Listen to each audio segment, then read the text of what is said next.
এত এত অপশনের মাঝে আজকের দিনে ক্যারিয়ার চয়েস করা খুবই কঠিন একটা কাজ হয়ে দাঁড়িয়েছে। দেখেন, অপশন যত বেশি থাকে ডিসিশন মেকিং এর অ্যাবিলিটিতে তত বেশি প্রবলেম হয়। এই টার্মটাকে বলা হয় প্যারাডক্স অফ চয়েস, একটা সাইকোলজিক্যাল কনসেপ্ট। যখন আপনার কাছে অনেক বেশি অপশন থাকে তখন আপনার মাইন্ড ওভারওয়েলড হয়ে যায় এবং অনেক ক্ষেত্রে দেখা যায় আপনি ডিসিশন নিতে যে সাহসটা সেটাও আপনি হারাই ফেলেন। অ্যান্ড এই প্রবলেমটাকে আরও বেশি বাড়িয়ে দিয়েছে সোশ্যাল মিডিয়া।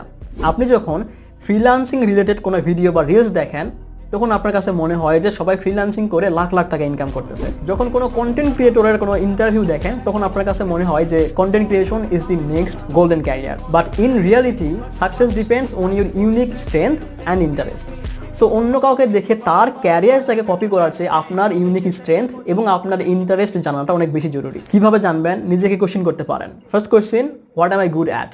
আমি কোন কাজটাতে ভালো। Second question, what I love to do? আমার ইন্টারেস্টটা কোন জায়গায়? এই দুইটার অ্যালাইনমেন্টে যে ক্যারিয়ার